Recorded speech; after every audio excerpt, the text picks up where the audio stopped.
I don't know how long the delay is before or between when I press the start button and when it actually goes live. Before we get going, hi everybody. What's up, gang? It's just Ehren, Question Period Canada. We're ready to go. Before we do get going, I want to make a quick apology to Lamonte, which I wrote that person a message saying I was sorry. I made a misjudgment yesterday in the chat. I'm embarrassed for it, and anyways, I'm not going to overthink it. I apologized. I am sorry. We mostly have fun here in the chat. Anyways, we're just going to jump straight into question period, and it should be starting in probably 10 minutes, but in the meantime, we've got different MPs giving their statements. So we're going to take a peek at that. Cup. In 2005, he broke another barrier and became the first Alberta Lieutenant Governor of Chinese descent. That is a lot to fit in a minute, Mr. Speaker. You're here.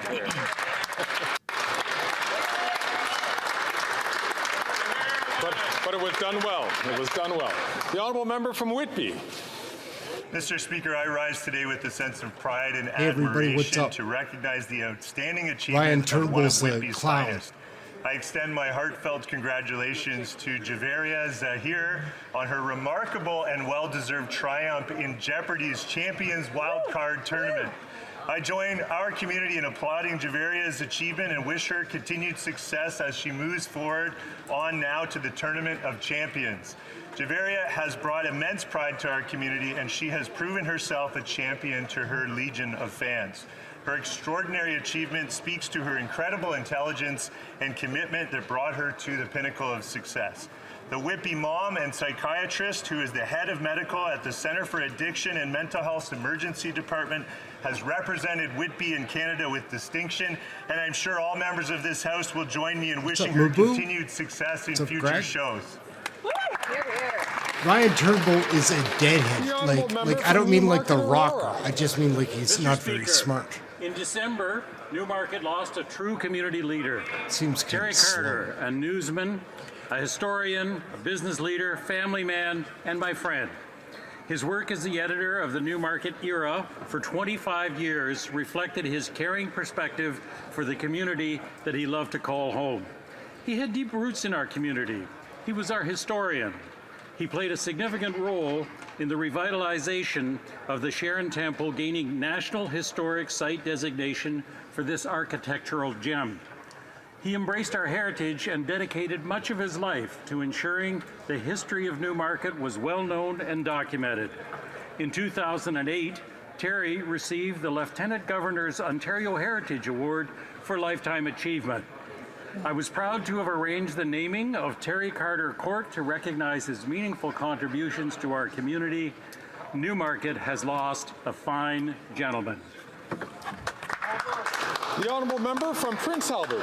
Mr. Speaker, for hundreds of years, First Nations have suffered under a broken colonial system that takes away power from their communities and places it in the hands of politicians in Ottawa. The Indian Act hands over all resource land and money to the federal government. This means that First Nations have to go to Ottawa to ask for their tax revenues collected from resource projects on their land. This outdated system puts the power in the hands of bureaucrats, politicians, and lobbyists, not First Nations. The direct result of this Ottawa knows best approach has been poverty, substandard infrastructure and housing, unsafe drinking water, and despair. That's right. Conservatives have listened to First Nations, and today the Leader of the Opposition announced his support for an optional First Nations resource charge that enables them to take back control of their resources and money. Putting First Nations back in control of their money and letting them bring home the benefits of the resources will also help get local buy-in for good projects into the future. Only common-sense Conservatives will fight for real economic reconciliation by supporting First Nations taking back control of their lives. Thank you, Mr. Speaker. The honourable member from Sackville Preston Chesapeake. Mr. Speaker, February marks the beginning of Black History Month, a time to reflect on the many contributions of Black communities have made to the fabric of our country. I'm extremely proud to be the Member of Parliament for Sackville Preston Chesapeake, where we have the largest multi-generational Black community in Canada and also the largest Black cultural centre in Canada. We are proud of the remarkable social, economic, and political achievements of Black Canadians and recognize that many barriers still exist. This month, we reaffirm our commitment to working with Black communities across the country to combat systemic anti-Black racism, support Black economic empowerment, and help promote mental health and wellness. Thank you, Mr. Speaker. The Honourable Member for Lévis-Lotbinière. Mr. Speaker, I'd like to pay tribute to a remarkable man who, despite being forced to quit the Senate, won't be quitting his active involvement in our country. And I'm talking about my colleague and friend, Senator Pierre-Hugues Boisvenu. It takes courage and strength to survive the unthinkable. That's the title of his book, published in 2008, in which he describes his path of resilience in the face of the loss of both of his daughters, whom he cherished with all his heart. Pierre-Hugues' destiny led him to support women's safety, and his kind-hearted legacy is the Victims' Charter, designed to defend the rights and interests of victims in the criminal justice system. The Charter establishes fundamental principles for the fair and respectful treatment of victims all through the court process. Mr. Speaker, if I had to sum up Pierre-Hugues Boisvenu's career in one sentence, I'd say his commitment and actions restore full meaning to the words human dignity. Thank you, Senator Pierre-Hugues Boisvenu. The Honourable Member from Elgin, Middlesex, London. Thank you, Mr. Speaker. Canada has seen a sharp increase of sexual assault reports since 2015, with 20,948 violations. Stats Canada has reported an increase from 2015 to 2022 at 71.66%. Although these stats are not broken down by gender, we know that the crime is more likely against female victims of violent crime, especially on sexual assault. Women are 5 times higher to experience sexual assault compared to men. According to a report, victimization reports 106 out of 1,000 for women and 59 men out of 1,000. These stats are a direct correlation slow at the to failure beginning, of this Bob, for government's sure. catch and release bail policies passed in Bill 75 and It's C5, going to heat up, which in removes probably mandatory minimum 4 or sentences 5 minutes. for certain major crimes. A common-sense government Pierre will be can out. ensure that repeat offenders But remain the first minute behind is bars, always will wait kind in of trial, spent and will on bring French, back mandatory which death I don't mind penalties the for serious French. violent crimes The that were repealed translators from this I do government. not like. Conservatives but, will always stand for victims of crime. Conservatives will bring home safety. The Honourable Member Hey, Terry, from what's up? Mississauga, Ehren Mills. Okay, awesome, Greg. Sorry, I didn't. I am just learning this YouTube. I call it a sandbox, like a video game. That's how I've been treating it, like learn your way around. Were stolen around Mississauga, and auto theft rates rose by 48.3% in Ontario alone. I've been working on this issue within my community, including with Chief Nishant Turiapa of the Peel Regional Police and federal agencies. Yeah. Oh, come on. So no, as far as the YouTube goes, I make mistakes like that all the time, and that's when someone has to let me know in the comments, like, "Oh, we don't like this setting," or something. This is weird, whatever. Because I'm just learning too. I made a big mistake yesterday. I'm not gonna lie, guys. I feel really bad. I hope Lamonte is back in the group. I saw that person left a lot of comments, and I tried to reply to a few of them, and I actually did apologize. I'm going to show you like that I did apologize. How am I going to do that? I think I have it set up. So there. I don't know if you guys can read that, but that's my apology to Lamonte. Because I did feel bad. Like, I overreacted in, like, the first... I've been so lucky with the chat room, how pleasant everybody's been, that... And then I got an email the other day from a person that was saying, like, they felt like the French was being discriminated against, and... I completely overreacted in the completely wrong direction. I hope that person comes back.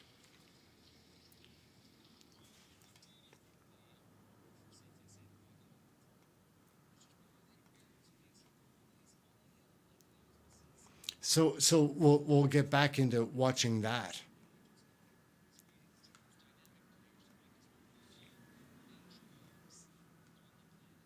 Presence of this strategic sector on the Hill naturally demands that we affirm our unwavering support, but it also demands commitments that go beyond words. Aerospace deserves to be a top priority, at least as much as the auto industry. Hey, Brett, a strategic industry requires a strategy, but there's no aerospace strategy. We urgently need one.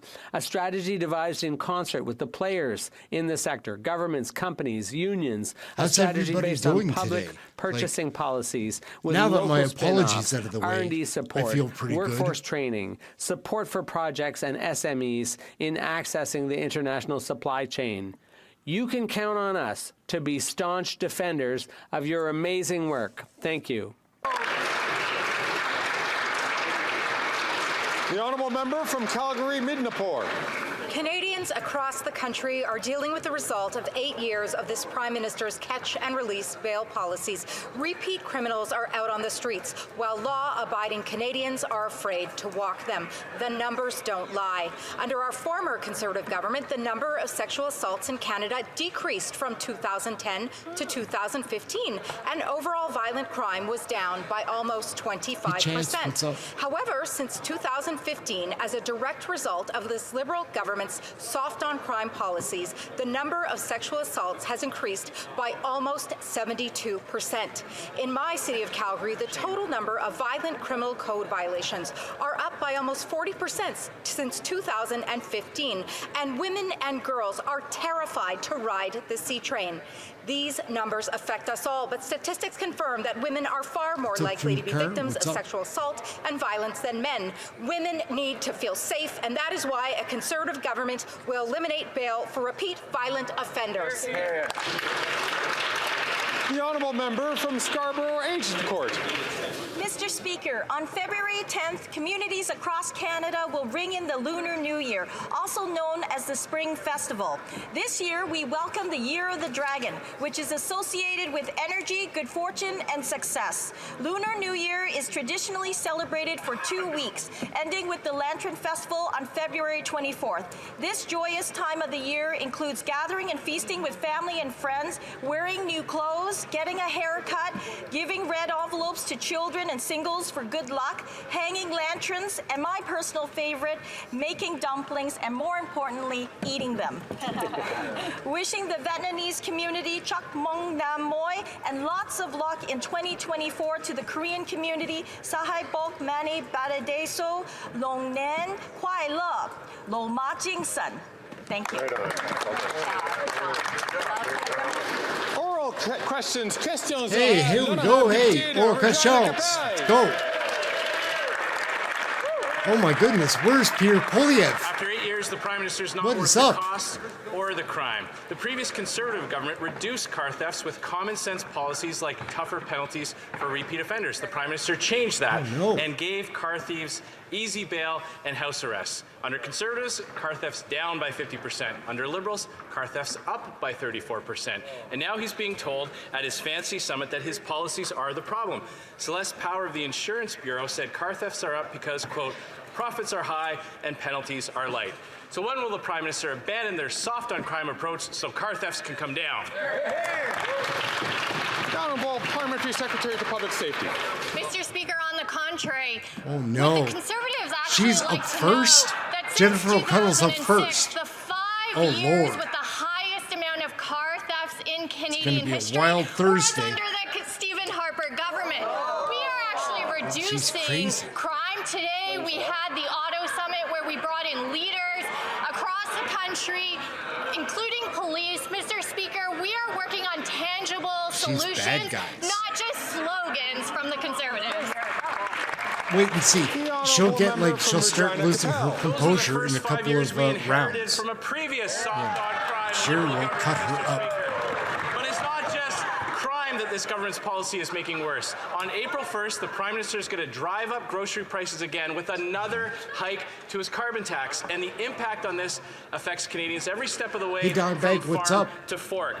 Keith Warrener, professor at the University of Guelph, said 44% of growers are operating at a loss presently, and 3/4 have difficulty offsetting production cost increases. Instead of driving grocery prices up even higher, why doesn't he cancel his plan to hike the carbon tax?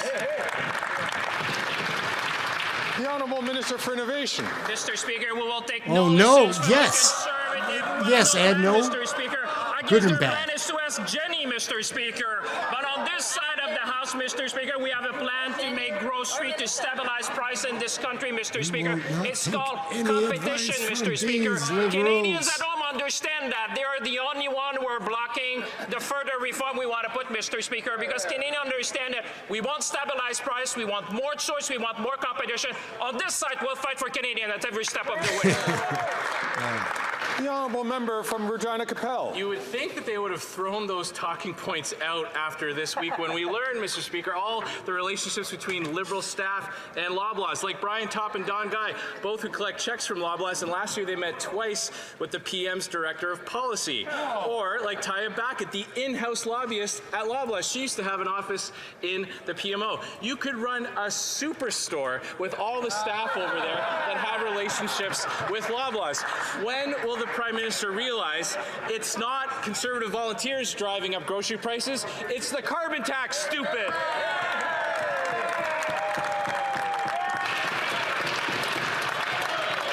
He is like a little chihuahua, little rat man. Oh, Greg Fergus steps in. I've got a piece that I'm posting right after this video about Greg Fergus. It's like a 20-minute video about how bad he is. In case you want to check that, I'm going to post that right after this. Known to many, I do a warn disaster. all of these to please to try to watch and to stay safely on the right side of parliamentary debate. The Honourable Minister of Innovation. Stay on the right side of parliamentary your debate. words, Mr. Speaker. And one thing that we're doing when he talks about superstar is right, and I'm happy to talk about that because that's actually what we're trying to bring, Mr. Speaker. We're trying to bring more competition. I've been in touch with foreign grocers to bring more competition, to bring more options for Canadians. And people are watching at home, they understand. And on this side of the House, Mr. Speaker, we have a plan. We are working for Canadians. On this side, they have no plan, and the only plan we've seen is to ask Jenny, Mr. Speaker. We'll continue to work for Canadians at every step of the way. The Honourable Member for Louis Saint Laurent. Thank you, Mr. Speaker. After 8 years of this Liberal government, hey, the Charlene, housing what's crisis up? is hitting Canadians hard. How For are you? example, in Quebec, the average rent has gone up by 19% over 1 year, Hey, and it will Troy, take what's twice up? as Welcome long to the channel. pay off a mortgage and up to 25 years to save up a down payment. That's what Canadians are facing after 8 years of this Liberal government. Yet this government is very good at photo ops. When will they instead work that hard on building housing? He's very entertaining when Honourable he Minister speaks of English. He just Innovation. rarely does it. I'd like to thank my colleague for his unfortunate. question.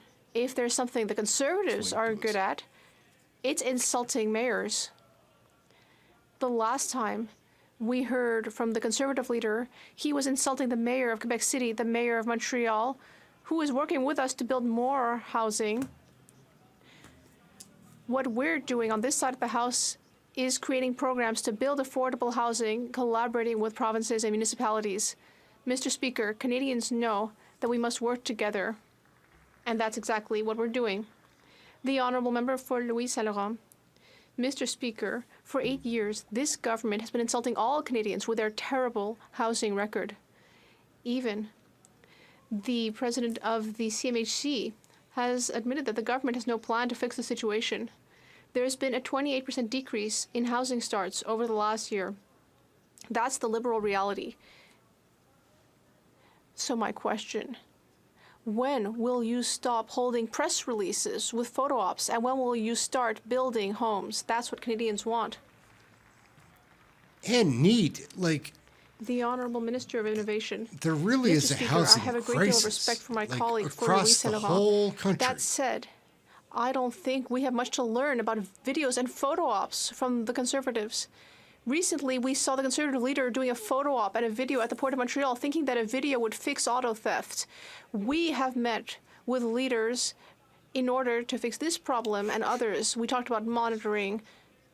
We talked about innovation. We talked about technology. What the Conservatives don't understand is that in order to move this country forward, we must work together.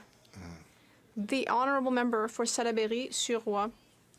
Mr. Speaker, Quebec has been a pioneer within Canada in showing compassion to people who are suffering. It was the first jurisdiction to offer medical assistance in dying. And then today again, it is ahead. Is there Quebec anybody else is ready there to out authorize there that advanced considers requests themselves for bilingual? people with a serious and incurable neurocognitive I disease. can express myself. The Quebec legislation has it's been in not place for good, 8 months. But, people who are suffering and have I waited can long understand. enough. Will the government So modify the criminal anybody code else, like, so that in Quebec that can move position where forward they're with these advanced kinda requests? borderline, like I can get most of it. I just don't like The the Honourable translators. Minister of Public Services and Their Procurement. voices don't sound right. Thank you, Mr. Speaker. Nor does this guy's. Like, without I was lucky translation enough from this guy is to probably be better. Minister of Health Johnny's previously, is a creep. and as my colleague did, I would like to recognize the important contribution of the Quebec government and Quebecers over the last several years in order to move forward. Thinking and action on this incredibly sensitive and important issue. We must all work together, and we will determine the way forward with the government of Quebec over the months to come. The Honourable Member, well, Canada can continue to reflect, but Quebec is ready. The National Assembly of Quebec unanimously asked the federal government to modify the criminal code so that Quebec can go ahead with its advance requests legislation. Ottawa has a moral duty to grant Quebec's unanimous request. Canadians can reflect longer if that's what they wish to do, but that shouldn't cause years of useless suffering for Quebecers. Will the government finally legislate to enable Quebec to authorize advance requests? The Honourable Minister of Public Services and Procurement. Thank you, Mr. Speaker. And once again, I'd like to thank my colleague for discussing this sensitive issue. We know that people's choice and control over their lives, their choice to have medical assistance in dying is already part of the choices people have. We also need to protect those who are most vulnerable. We will work closely with healthcare providers. We will elaborate codes of conduct, and we will look closely at matters both having to do with the criminal code and with healthcare delivery. The Honourable Member for Rosemont-la-Petite-Patrie. Mr. Speaker. Oh my God, there's so much people French. Are struggling at the grocery store. It will get back in For English, months, guys, food here. banks Like, have been overwhelmed. Montreal Liberal MPs probably know in the this. next It's minute happening to and a them half, too. but we that's in a the lot NDP of French. are offering solutions. a lot of translators. Like our Like, bill I just don't like the to translation. lower the cost Like, of a grocery basket. But the Liberals voted against lowering prices for Quebecers. and I don't like the These block. Liberals Like really the block want to just is support kind of like their a buddies waste like of Gabriel time. Weston. Like Is they this all might they're not really going even to have do? the best interests of people from The Honourable Quebec. Minister of Innovation. Really, just their Mr. own Speaker, I'd party. like to thank And my colleague for his question, but I don't it's really understand tough. where he's going with it. He ought to be they very messed proud up Parliament. because in the competition reform that we presented in 3 parts, Mr. Speaker, we Hey, Norm, what's accepted up? many of the recommendations of the leader of the NDP. So they should be happy that by working together hand in hand, we are increasing competition in this country. All the experts will tell you more choices and competition will stabilize prices. My colleagues should get up in this House and thank us for working together for consumers. Honourable Member from All right, London, here we go. Some Fanshawe. English again. The fact of the matter is that the Liberals Lord, voted no the on the NDP. NDP bill to lower Maths. food prices for Canadians. Yeah. They voted against giving the Competition Bureau more powers to crack down on greedy grocery chains and take advantage of families. Sky-high food prices are forcing Canadians with full-time jobs to resort to food banks to feed their families. Under these out-of-touch Liberals, ultra-rich CEOs win and Canadians lose. Why are the Liberals determined to keep grocery prices high for Canadians? Yeah. The Honourable Minister for Innovation. Mr. Speaker, again, I'm happy to to hear the question from my colleagues, she should be happy because we actually listened to what the NDP had to propose, and a lot of what has been proposed by the leader of the NDP has already been included in our bill to reform competition in this country, Mr. Speaker. One thing that we should do is to work together, Mr. Speaker. Her bill, the bill that's been presented yesterday, will go to committee. We'll listen to experts. We'll listen to recommendations. But one thing Canadians should know is that we have their back. We're going to fight for them to bring stabilization and grocery price in this country. The honourable member from Lethbridge. After 8 years of this government's reckless policies, our country is in a place of crime and chaos. Since 2015, sexual assault cases have increased by 72%. 72%, that's a big number here, folks. The Liberal government's soft on crime approach is a direct attack on women and girls in this country. It's disgusting. And so how many more sexual assaults need to take place for this government to finally do something? Good point.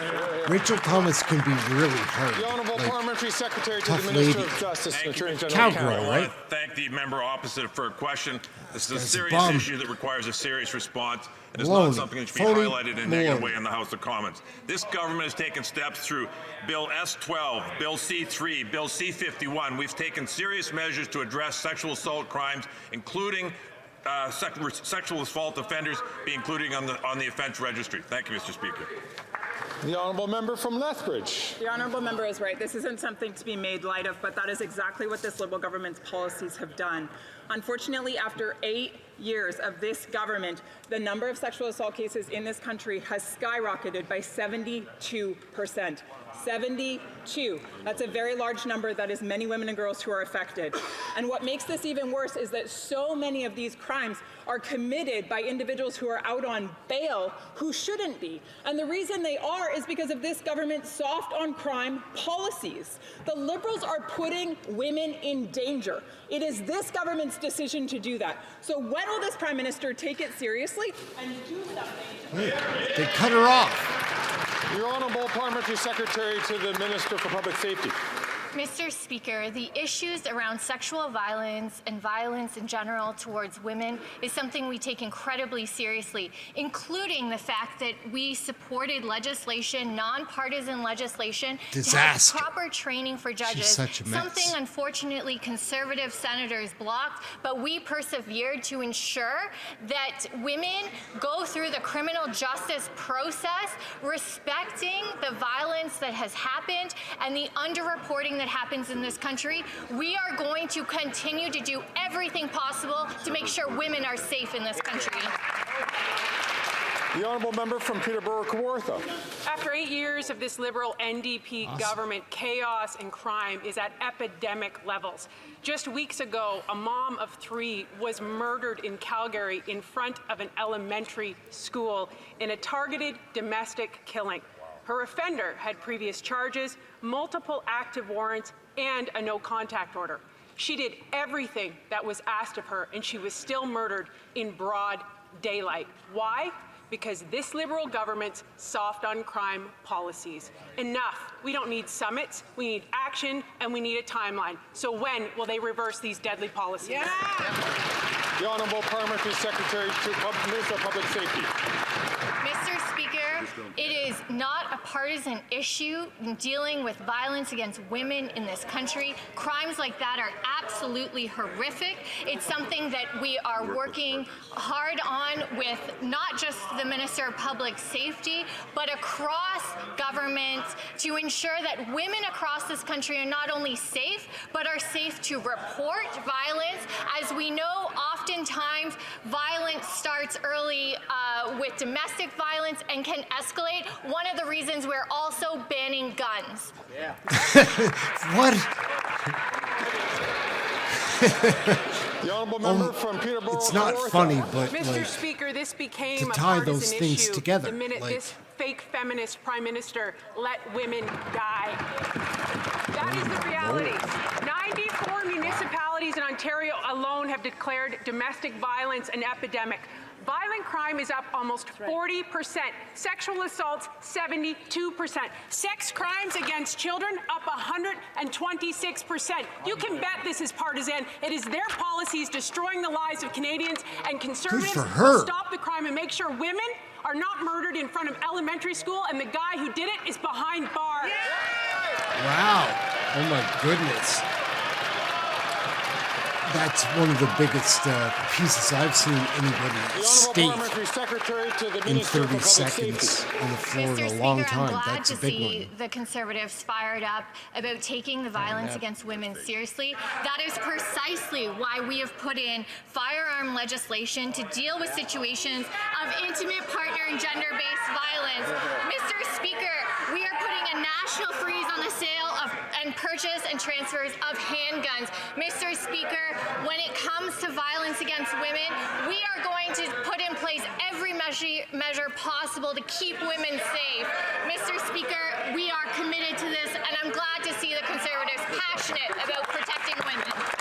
That was pretty crazy back there with Furry, right? Like, she lit them up. Like, damn right it's partisan. Like... Colleagues, order, colleagues. I know this is a very important and sensitive issue, which is deserving of all of our attention to listen to the question and all of our attention to listen to the answer.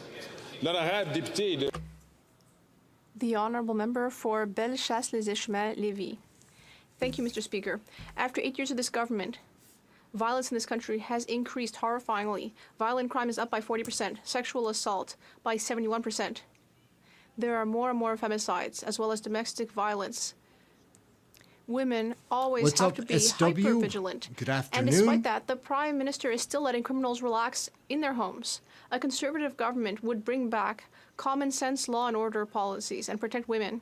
Meanwhile, what will the Prime Minister do to protect Canadian women?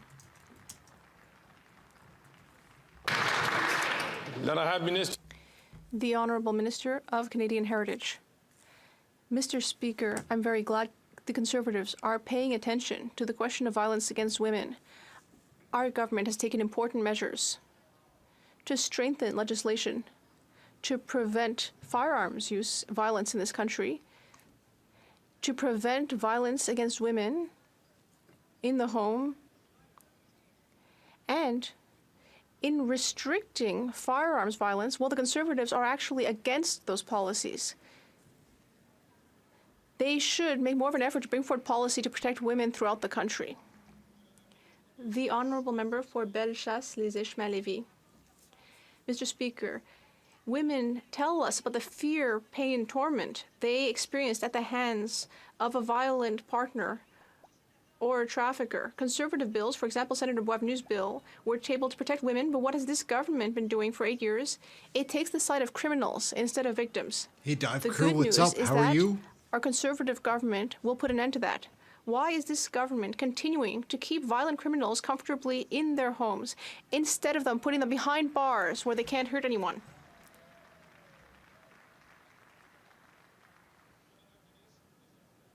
The Honourable Minister of Global Affairs. Mr. Speaker, for 8 years, this feminist government has been working on protecting women, especially vulnerable women. And that's why, throughout our time in power, we've made that a priority before, during, and after COVID. For 3 elections, the Liberal government has won on restricting firearms violence. And 3 times in all of these elections, the Conservatives have voted against. I'm happy to see that my female colleagues on the other side of the House care about this. We will continue to show leadership. Is she wearing army fatigues? It looks kind of like army outfit. Colleagues, this is a very serious issue which is being raised by members. It's deserving, of course, of your respect to listen to the questions and also to listen to the answers. The Honourable Member for Drummond. Mr. Speaker, another dark day for our media and for democracy. Bell has just announced that it will be cutting 4,800 positions and that it's selling 45 radio stations, including 7 in Quebec. The federal government is watching our information media die before its eyes and is not spending any money on saving our broadcasters. There has been no emergency fund, as the Bloc Québécois asked for in the fall, no tax credit for electronic media like what there is for print media. How many more workers will be sacrificed before the minister realizes that C18 alone will not save our Quebec media? The Honourable Minister of Canadian Heritage. Thank you, Mr. Speaker. This is a dark day for 4,800 people in Canada who learned this morning in the news that they were facing layoffs. It's very upsetting for them and their families. I offer them my full support and solidarity. My colleague knows very well that $40 million has been offered to Bell Media every year. Bell Canada has been raking in billions of dollars in profits this year. They should continue to keep their commitments to provide news to the entire population. We will not be giving more public money to a billionaire company like that. The Honourable Member, I'm not talking about giving money to a billionaire company. I'm talking about helping an industry that is suffering and has been in crisis for years. As we speak, the only new money to help our media with C-18 is from Google. It's like a fox pretending that it's tending to the hens. And yet we have offered many proposals, an emergency fund, a payroll tax credit for electronic media, tax credits for advertisers in traditional media, or increasing the share of government advertising in traditional media instead of giving $50,000 to Meta, as the Liberal Party has done over the last 3 months. When will this government finally take action? Their province to separate from the country federally. Mr. Speaker, it's just ludicrous, right? Like such a waste of time and about the decisions resource. that companies like Bell Media Anyhow, like have that's taken my little ramble on the block. in order to protect the dividends of shareholders I'm who are interested still in raking learning in the more of profits that language, and who are but instead like sacrificing 4,800 people.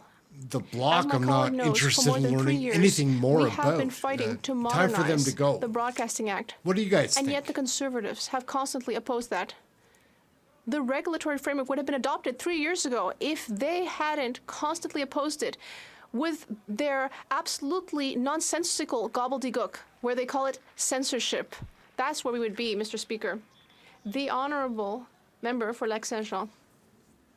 Hey, Rogi, what's up? Mr. How are Speaker, you? in November, CBC revealed that Mexican criminals are taking advantage of the lack of visas Look at how to much Canada time for their criminal is operations. wasted on Yesterday at just committee, the Minister of issues Immigration, that the aren't RCMP, and Border national Services or, all like, denied any link between the lack of need for a visa and crime. I do They are find the burying their block head in the sand, frustrating because although they all have take access up a to lot internal of reports time. that laid Like, out black on white.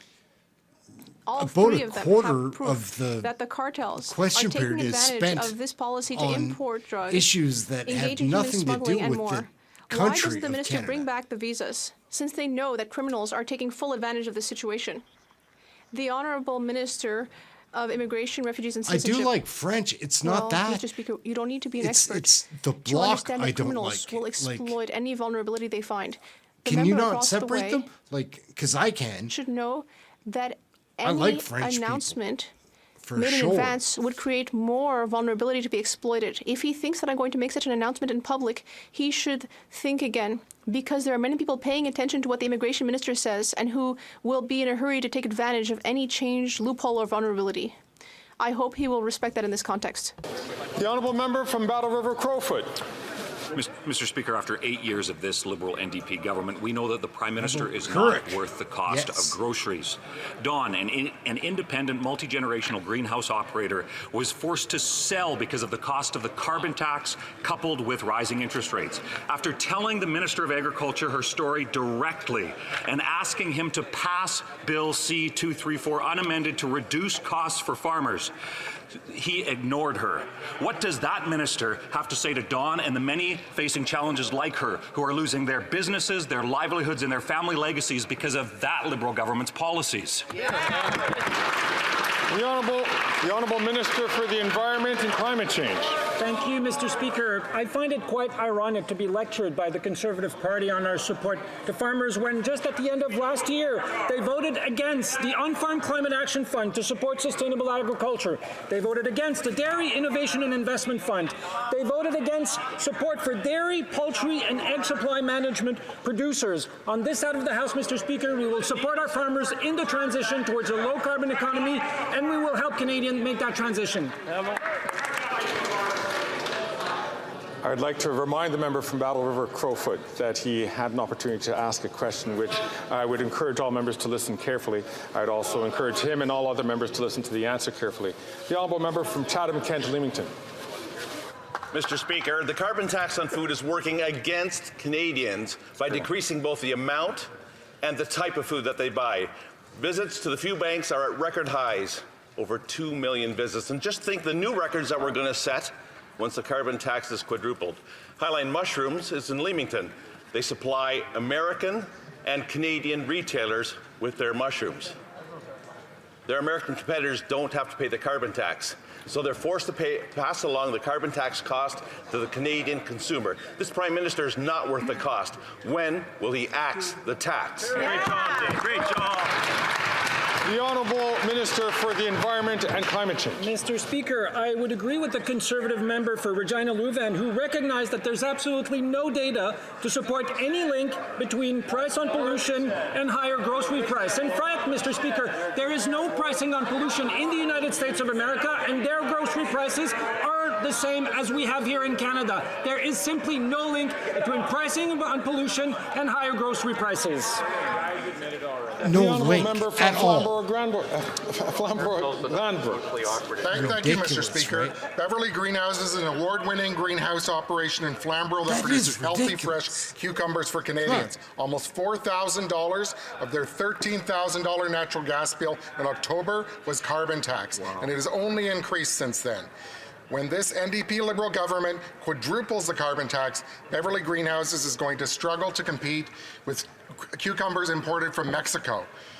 After 8 years, this Prime Minister is not worth the cost. When will this government finally axe the tax so that this family farm can continue to feed Canadians? The Honourable Minister for Agriculture and Agri-Food. Thank you very much, Mr. Speaker. And being a farmer, I'm Oh well my aware God, how like he's a important it is farmer. to take Come care on, of the Mr. environment. Magoo. And that's why it's so important to Milking have a tax on cows. pollution.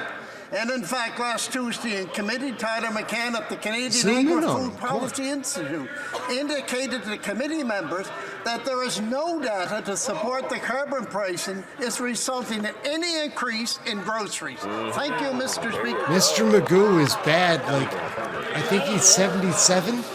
I'm not meaning to pick on people that age, but you probably aren't the Honourable Member ready to from be a Edmonton Strathcona. MP and Speaker, tell the people CBC reported I'm a that the Liberals farmer. made the decision to suspend life-saving funding to UNRWA without seeing any evidence of allegations or waiting for the results of the independent investigation.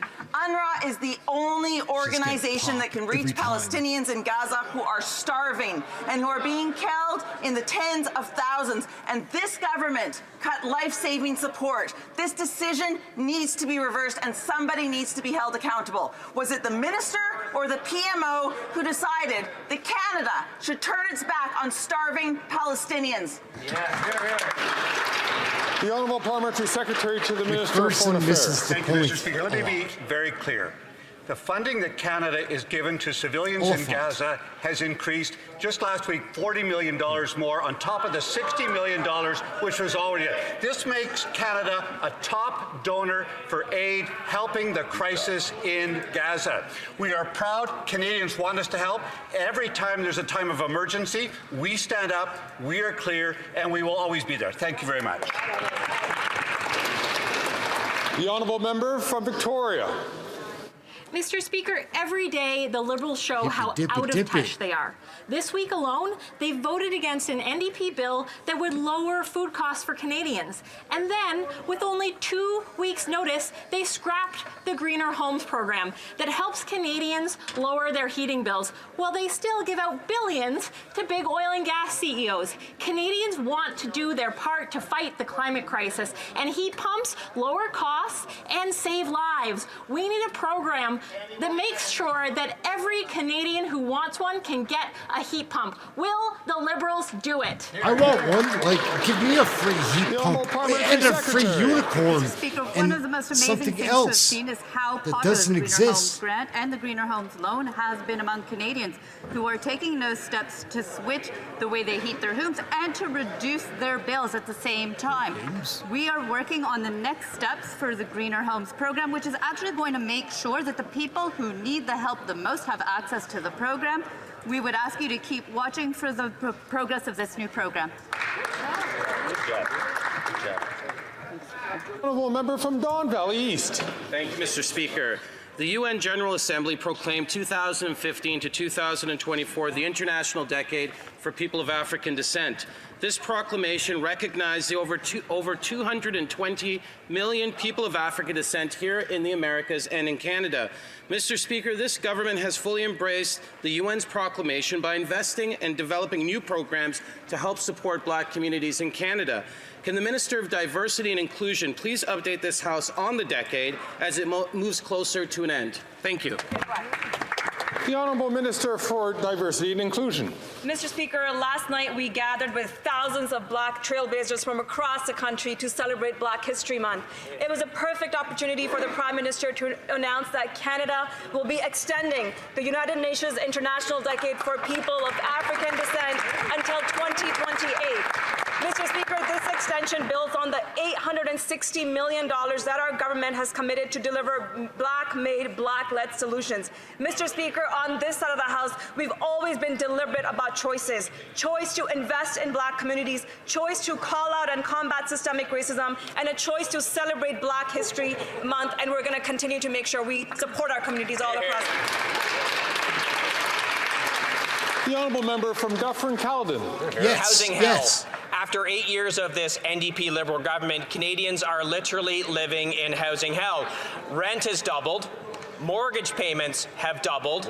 The cost to buy a house has almost doubled. And it takes 25 years now to save for a mortgage. It's no wonder for a down payment. It's no wonder there's tent cities all across this country.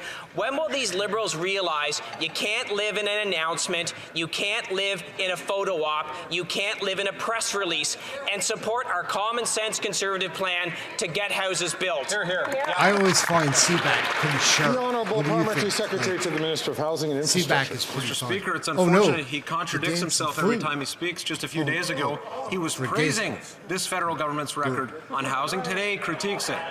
Let me offer something else, Mr. Speaker, in terms of a contradiction. He talks about the challenges of homelessness, which admittedly are unacceptable in this country, affordability in housing, which is unacceptable in this country. He's voted against every measure the government's put forward to address that. The National Housing Strategy is there. It's yielding results. It will do more. We are working with municipalities to incent changes at the local level in terms of zoning. It will do more. He's voted against it, and so have all they. They don't really care. The Honourable Member from Dufferin-Caledon. You know your housing plan is an utter disaster when the only support you can find for it is to misquote a member of the opposition. That's how bad it actually is.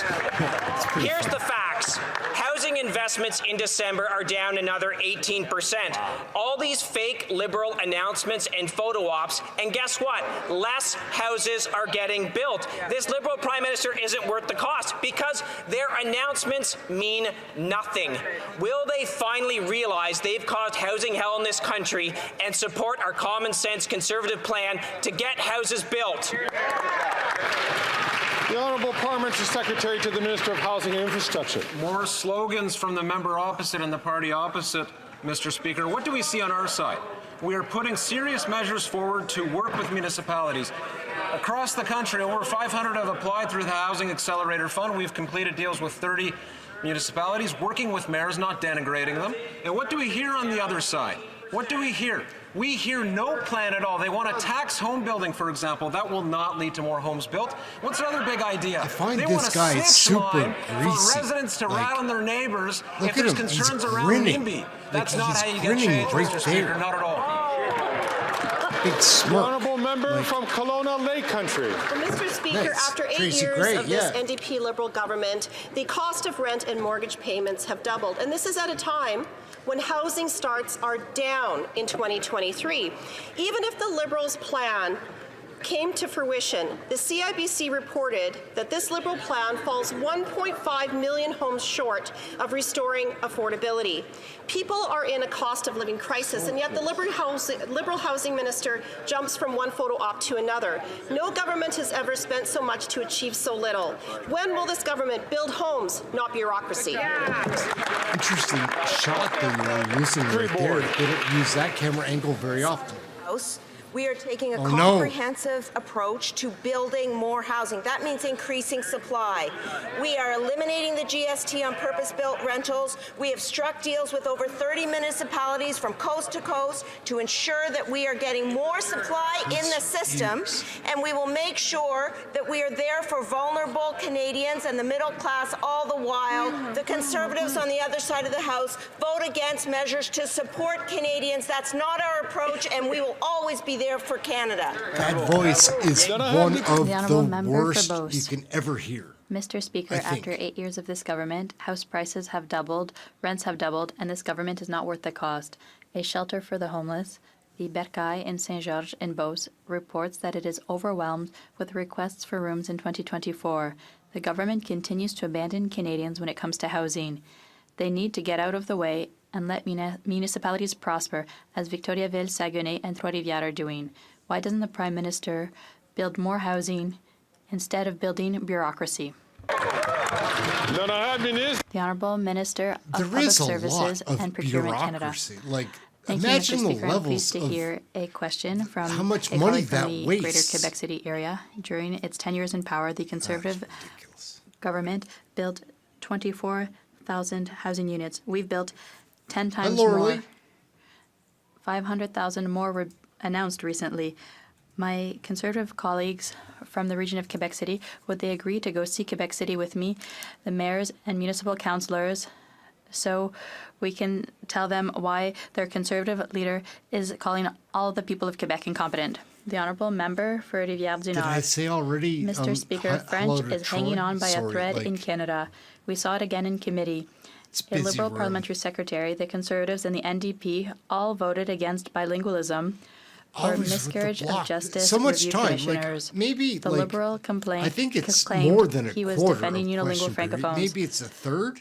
Francophones always lose when And bilingualism again, takes I don't a mind backseat. French. He I added can that he was also understand defending French Anglophones. well enough that Well, yes, that I'd we rather believe. just watch the French. Mr. Speaker, if justice but is bilingual, if Canada is bilingual, will the I found minister the commit to translators appointing very bilingual commissioners? distracting and confusing, and it doesn't really represent like, what they're The trying to Honourable say. Minister of Employment, I am a proud Franco-Albertan. Bolsonaro's a clown. We have standards here regarding promoting bilingualism, and that applies to tribunals and throughout our system.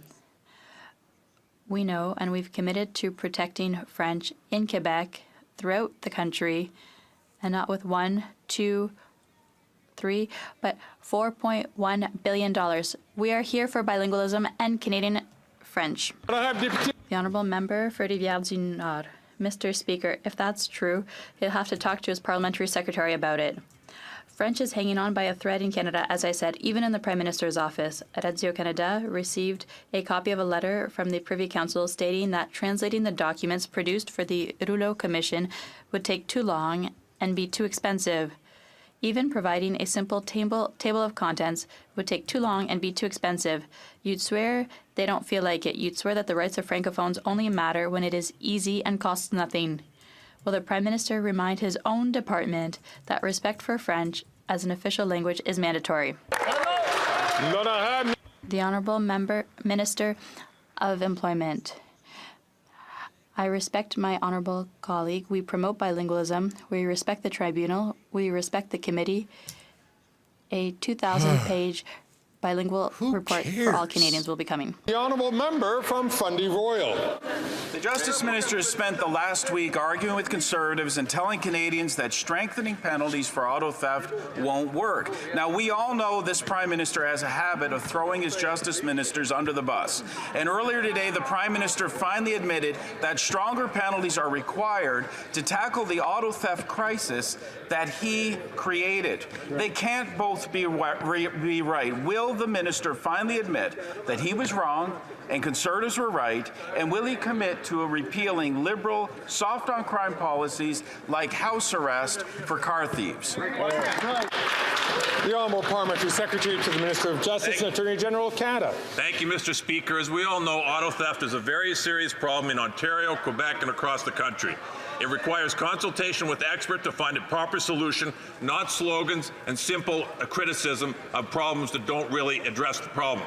So Today, we had the Auto Summit. We brought in people from all the provinces, the police associations, different levels of governments, and they are going to come up with constructive solutions that are going to address the issue. Thank you, Mr. Speaker. We've got ideas. The honourable member from Fundy Royal. Auto Summit is not what Canadians are calling for. They're calling for action. Auto theft in Toronto is up 300%. In New Brunswick, 120%. This is the Liberals' own numbers since they took office.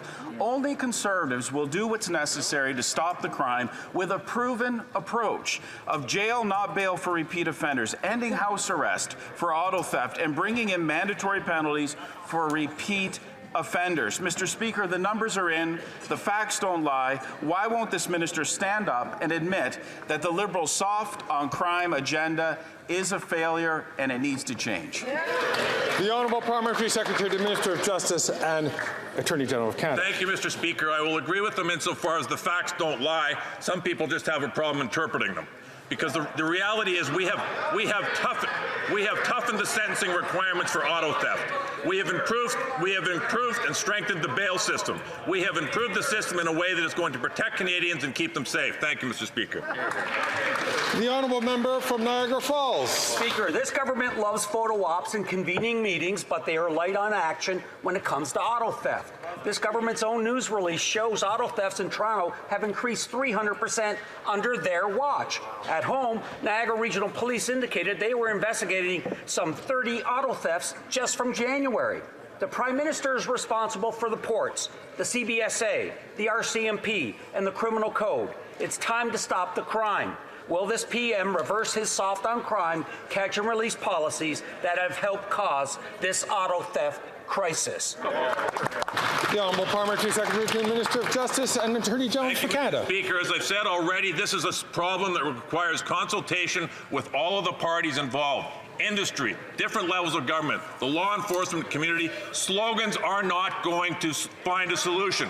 Jenny Byrne has obviously been hired by the bumper sticker industry, and that's her pool over there for drafting them. Thank you, Mr. Speaker. It's just so much propaganda. Speaker, this weekend my province of Nova Scotia was hit with one of the worst snowstorms I know this guy, in 2 like, decades. personally. The Cape Breton Regional Municipality declared a local state of emergency, and some communities in northern Nova Scotia, like Pictou and Antigonish, remain isolated.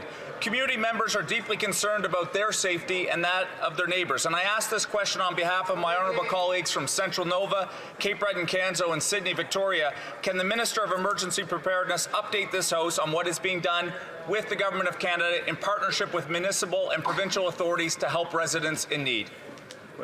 The Minister for Emergency Preparedness. Mr. Speaker, I want to thank the honourable member for this very important question. I also want to thank all the members of Parliament from Nova Scotia who kept me informed so we can make the appropriate and timely decision to get the support to the people in need.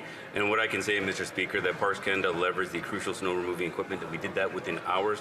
And I also want to say thank you to our partners like the Canadian Coast Guard, Team Rubicon, who rapidly put people on the ground to help their neighbours get out from under the snow. Now, Mr. Speaker, that's over 500 people made available to provide this support. Thank you.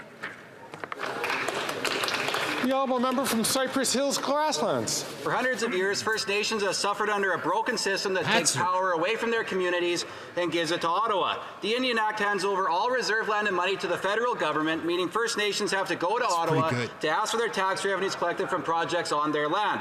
But after 8 years, the Prime Minister has allowed this system to continue. Our Conservative leader just announced his support for the optional First Nations resource charge that enables First Nations to take back control of their resources and money. Will the Liberal government put First Nations in control and support the FNRC, or will they let the Ottawa Knows Best model continue?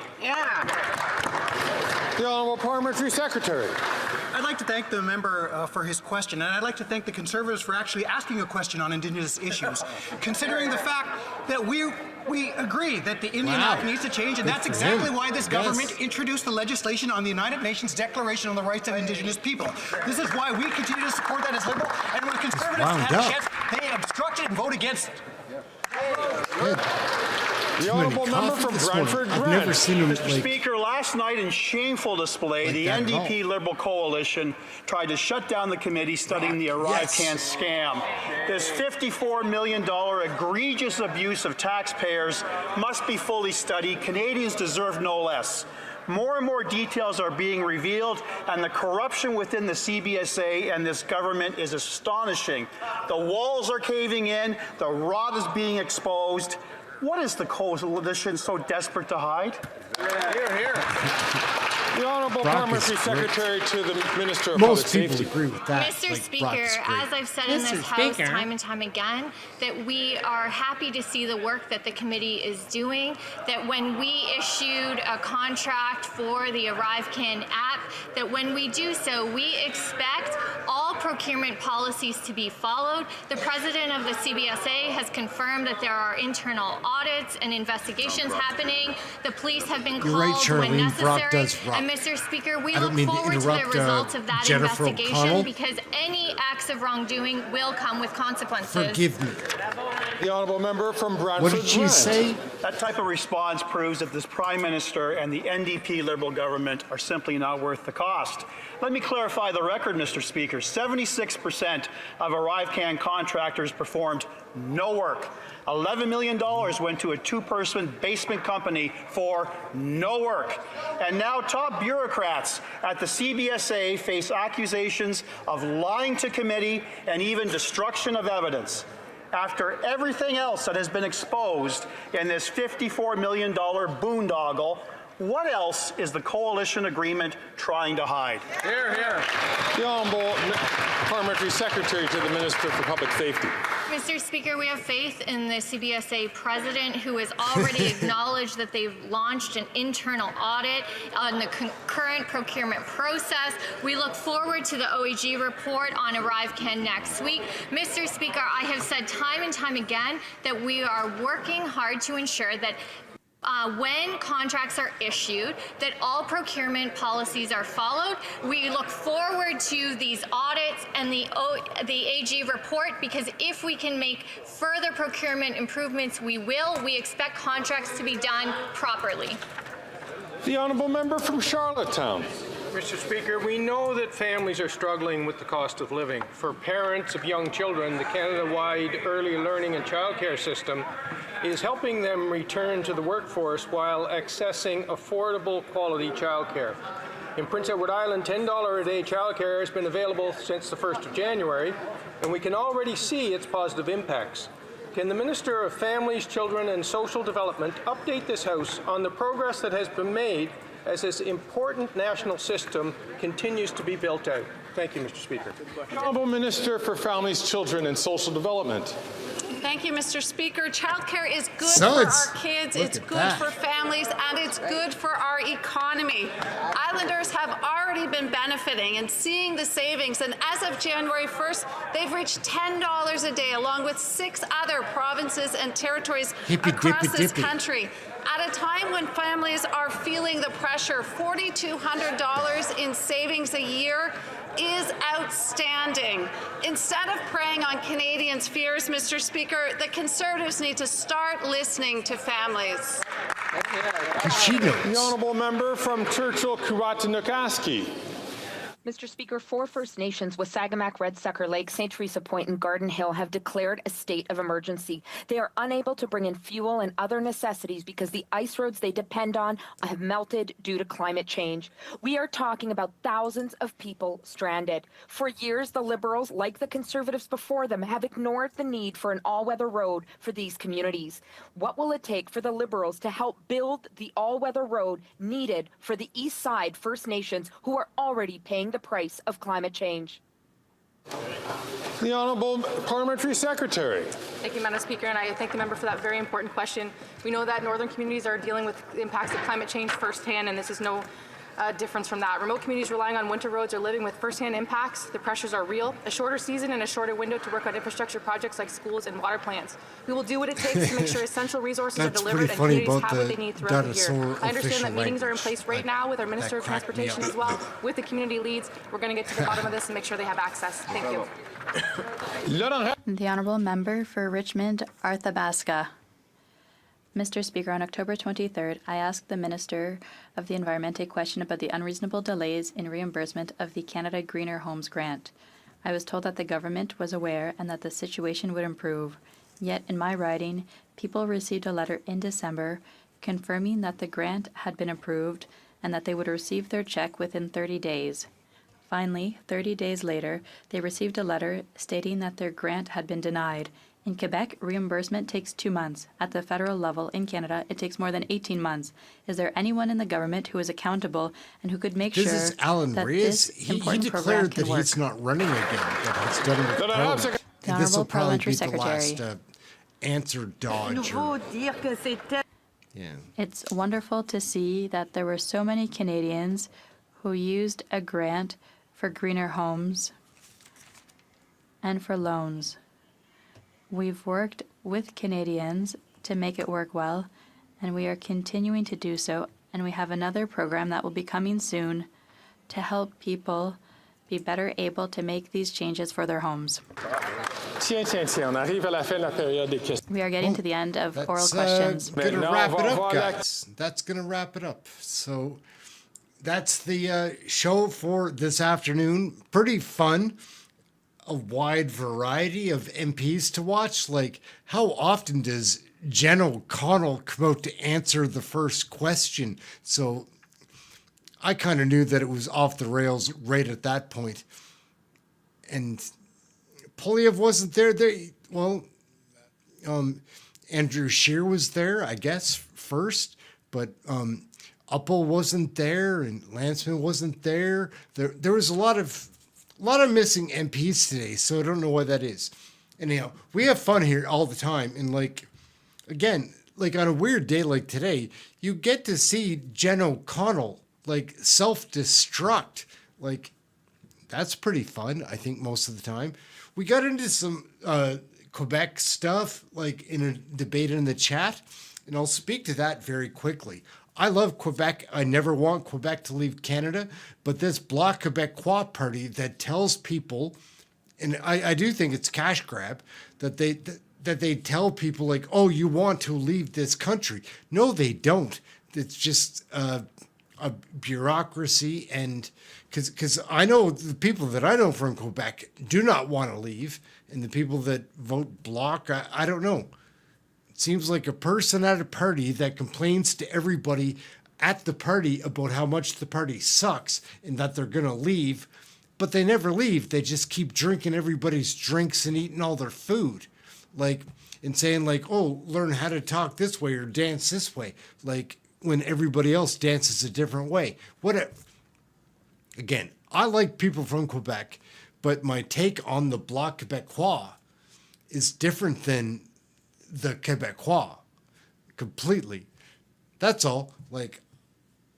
I love our country. Don't get me wrong. Our citizens are amazing, whether they're English or French. I do find on CPAC to find the translators a bit frustrating, but that's not it. I'd rather just decipher the French for myself, which I can do. Anyhow, that's it. Question Period Canada, we're growing a community that is amazing. It's so much fun here watching this stuff with you guys. It's fun every day. We make other videos. I've got another one I'm going to post right after this, which is about Mr. Speaker. And I work hard at this stuff. I've got a good one coming. And I don't know what people are going to think. I just hope. Anyways, guys, I'm going to get running. Thank you so much for watching. Remember to have something healthy to eat today. Stay warm tonight. That's it. We'll catch you next video. We'll be back tomorrow, Friday. It's going to be hooky day, so who knows? There's going to be so many green seats. It's still fun to check out, though, because different people get the limelight then. It's always interesting, I find. That's it. We're out. We're wrapping.